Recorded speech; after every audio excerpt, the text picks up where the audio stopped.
Greetings, this is Cosmic Kev with Cosmic Kev 100, your weekly astro video zine, and this is for the week beginning with the weekend starting Friday, April 22nd, 2022. Now, looking at the sky today, I would see the moon in the constellation of Sagittarius, and it's moving out of Sagittarius into the constellation of Capricorn. And the part of the sky that the moon is going into is known as Uttara Ashada. Now, moon in Uttara Ashada is about getting connected with your soul purpose, and it has an ability to clear obstacles. The tusk of Ganesha is associated with this, and as well as this energy of light that makes everything better. So we'll just keep that in mind. Now, in Western astrology today, we say that the moon's in Capricorn. So that's what most of you would be following. And so that is a big thing all unto itself. And this is the first week that we've done where we're starting out where the sun is now moved into Taurus in Western astrology. So Taurus's key phrase is, I'm satisfied, or I have. And so we're trying to slow things down. Taurus is fixed earth. It's ruled by Venus. It's about relaxation and luxury. It's about the voice. It's about the mouth. So eating. It's a place where the moon can be more exalted and happy. So all these pleasantries in Taurus. It's almost like some people would say it's the most boring sign in the zodiac too. That's a kind of a, I guess that's sort of like a put down, but there can be that element at times too, with just so much comfort and so much familiarity. How are you going to block that? So anyhow, this is your weekly horoscope. We're going to go through the tropical zodiac, the regular Western astrology, sign by sign. If you know, most people know their sun signs, that's great. But if you know your rising or moon, you'll probably get even more out of those forecasts. So we'll start out with you. Greetings, Aries. Welcome to your horoscope. So now that the sun is moved into your second house, the second house is about family. Second house is about your voice. Second house is about your throat. Second house is about your values. It's about money. And it's also about how we use our values. You know, it could be about our face and about our neck, like getting new glasses, going to the dentist. These could be second house occurrences. How we were treated as young people, especially like between 7 and 14, and we're going into our formative years, you know, in grade school and stuff. That is also related to the second house. So we get this self-identity sometimes in the second house. And Mars is in Aquarius, although this week it's going to go into it's going into Pisces. Or maybe it is in Pisces in both systems. So probably, you know, and so Mars and Pisces, like two fish going in two different directions here.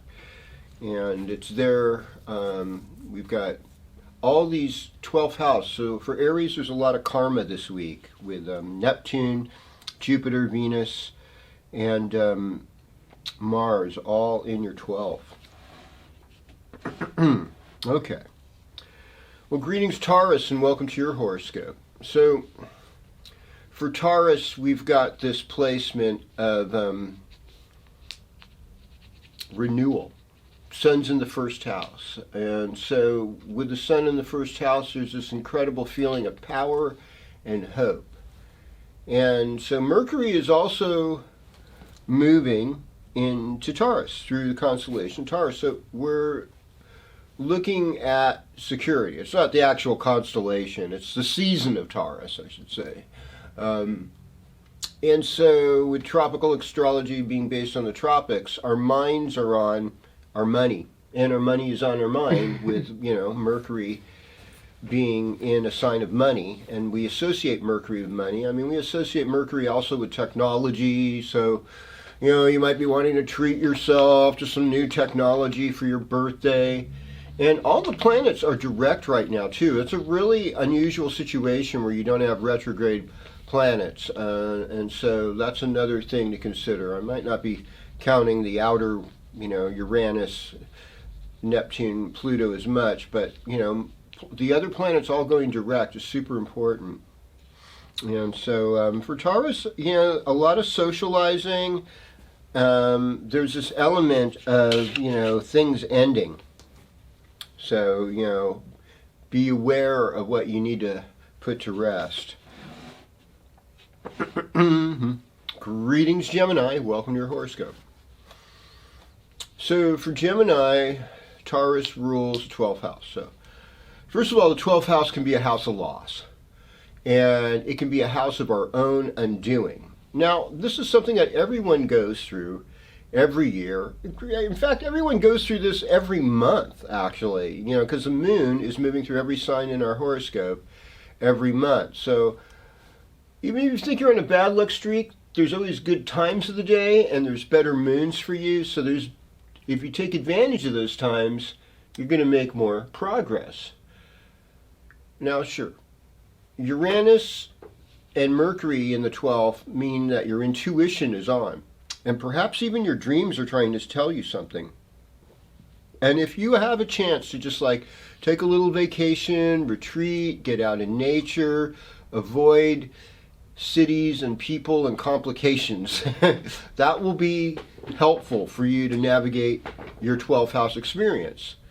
You might have to be working extra hard right now, which is really hard, and it can bring a lot of stress in you. And if that is, just remember to just try and just stay quiet to yourself, you know, until Gemini time begins, and then you can start sharing with the world so many things that have been on your mind.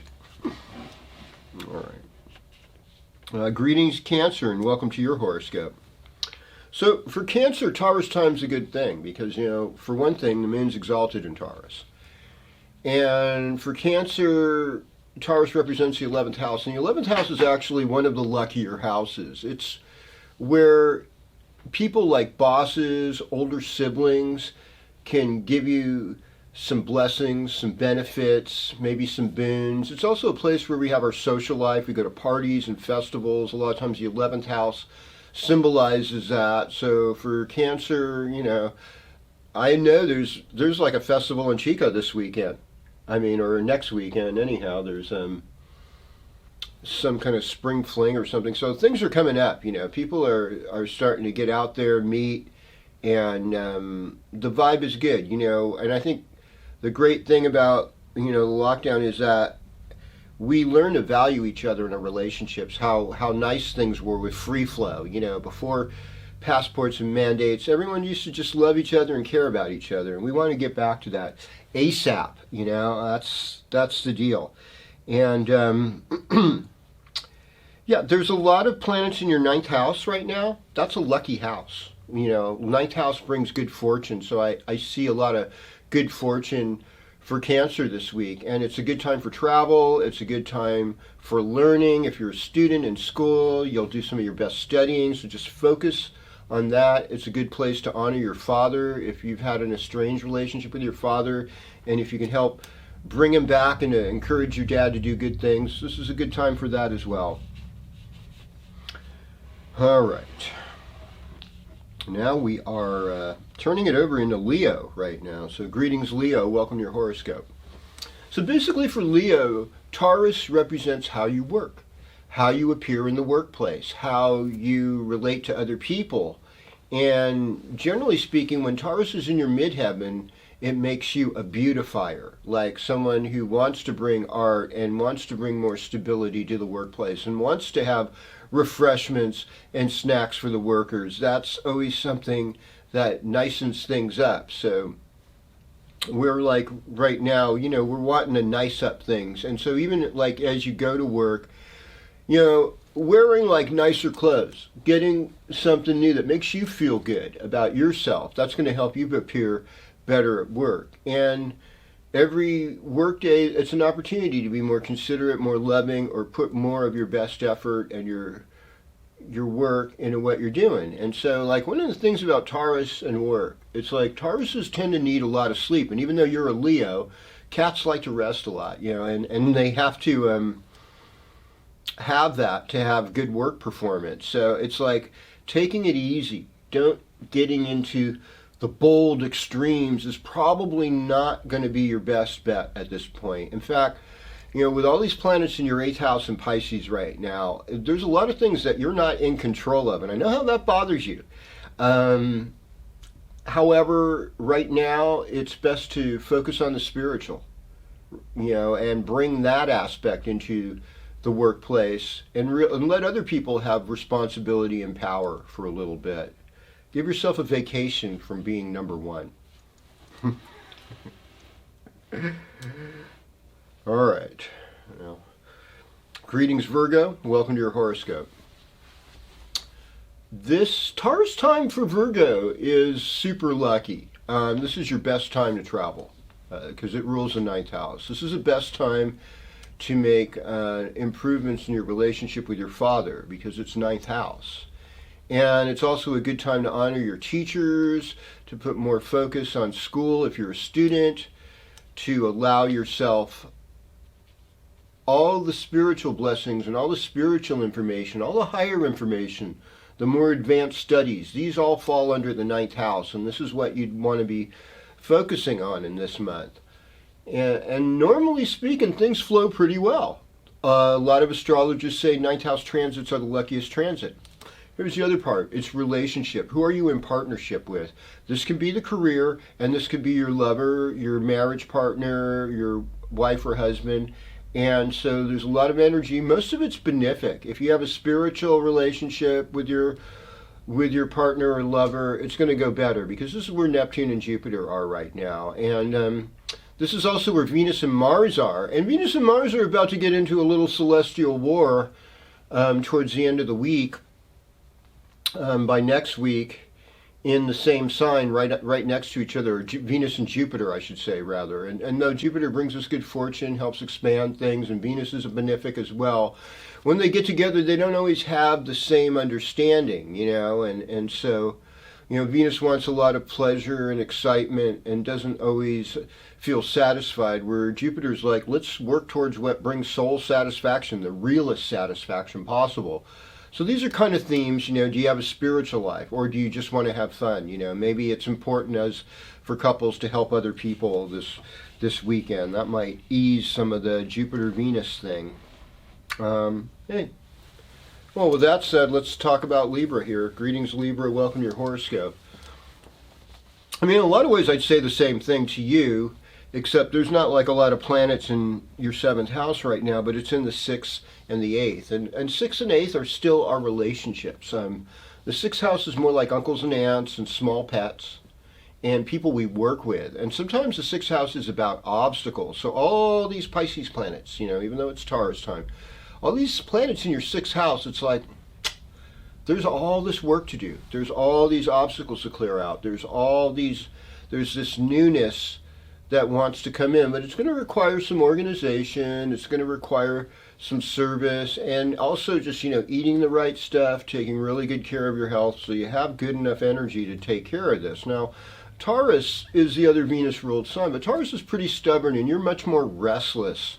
Libra's a much more restless sign because it's air and it's wind and it's rolling all over the place. And Taurus is more like, hey, just chill out. Haven't you learned to chill? Well, but I want this to happen and that, you know, it's like, hey, you know, Taurus is like, relax. You are not in control this time. And it's really true. You know, this other Venus-ruled sign's in control. And Libra is not in control right now. And it requires some transformation. It requires letting go, because the 8th house, this is where birth happens. This is where sex happens. This is where death happens. This is where our intuition and our karma of transformation gets expressed. So be sensitive to that world and you'll negotiate this time very well. All right, well, greetings, Scorpio, and welcome to your horoscope. So we've got all these planets in your 5th house. So 5th house, Pisces rules your 5th house. And even though it's Taurus time, the other place is the 7th house. So what can we say about this for you? That's some, you know, for a sign that has a reputation of liking sex a lot. And this is a relationship. This is a relationship house. This is about, 5th house is about your love and your way of expressing love, your way of expressing art. I mean, your key phrases I create. So creative process is extremely important, Scorpio. That's why we have these different Scorpio artists that are so famous, whether we're talking about Glenn Fry or Adamant, or there's a couple I'd like to mention, but their politics has gotten kind of weird. They're sort of anti-free speech, so I can't really give them any credit today. But Dickie Betts, I've heard, from the Dwayne Allman, rather, and so many more. Claude Monet, the visual artist, Pablo Picasso, all these people involved.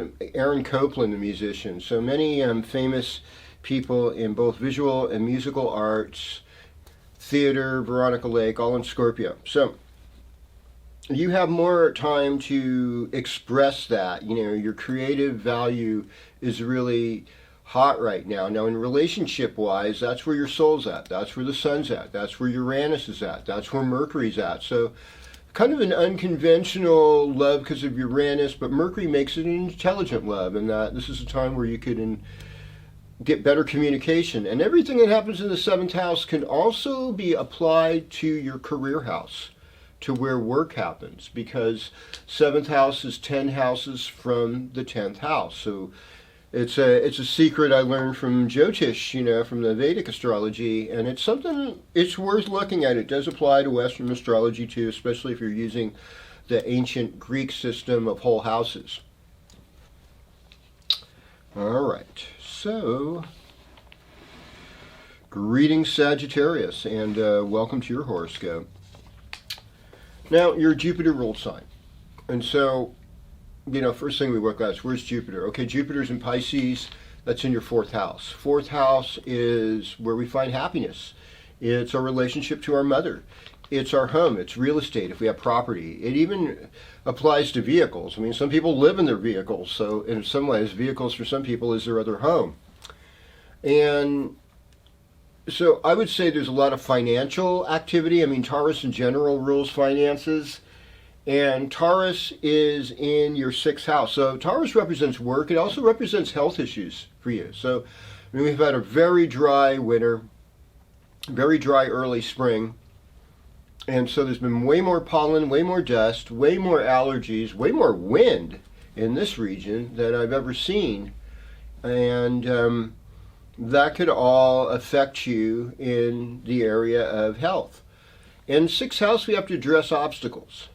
So, but the thing is that because it is an Artha house, it's a house of where you're dealing with the practicalities and you can improve your finances. It's generally a house, though, where we're working to balance out our karma from the 12th house. So this is where we do service to others. This is where we get the most gains by helping other people. So making donation, doing service to others, it will help with the obstacles and the problem co-workers.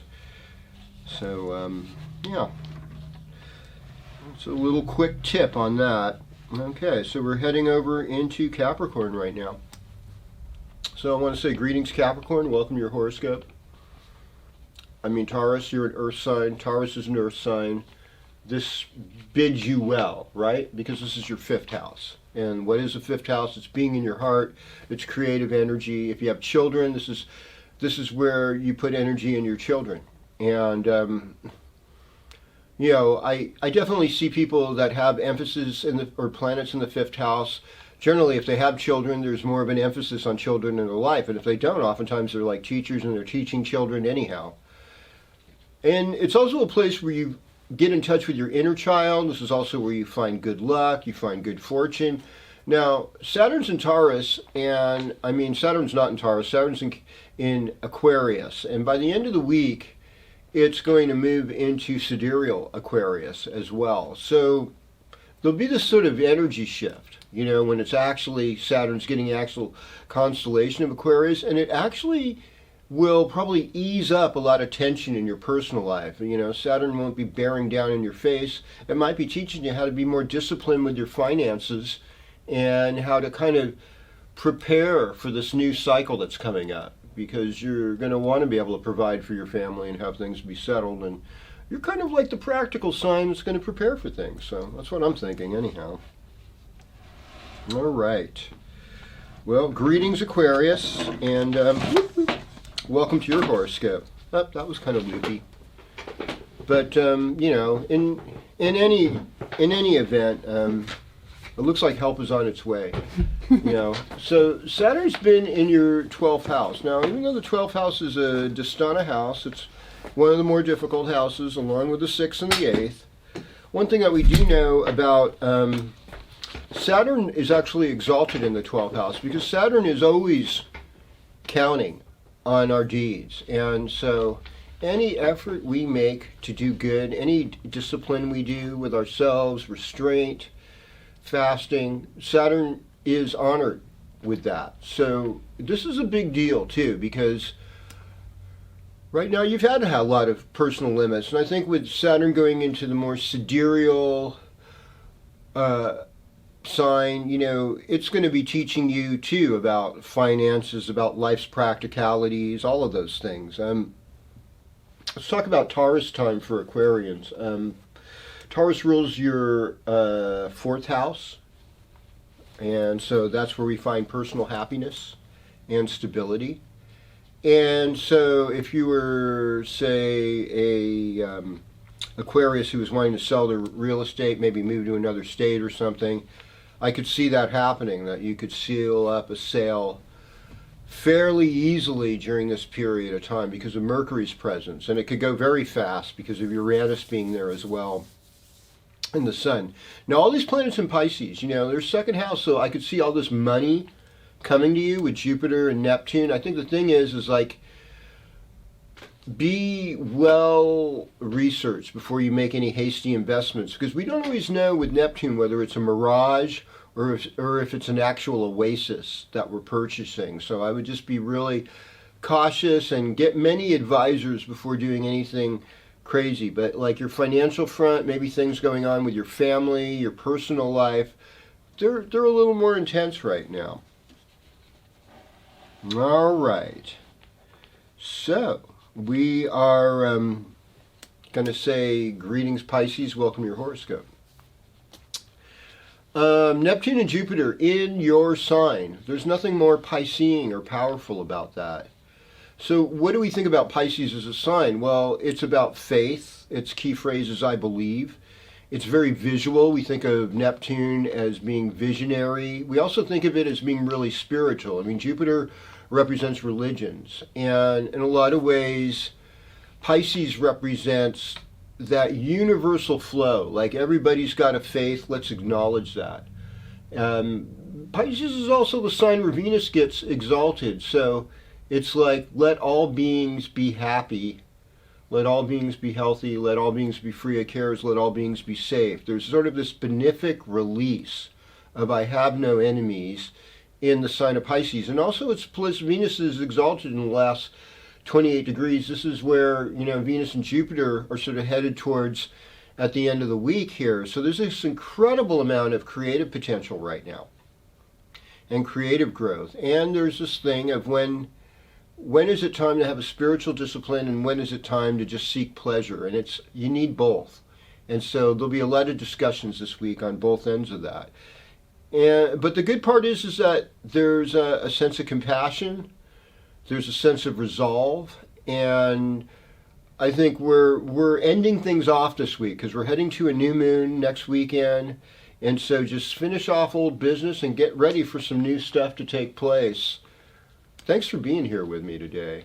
This is Cosmic Kev with the Cosmic Kev 100 forecast for this week. And I'm just going to close with just the prayer for peace and the basic Sanskrit. Om Shanti, Shanti, Shanti. Om Tat Sat.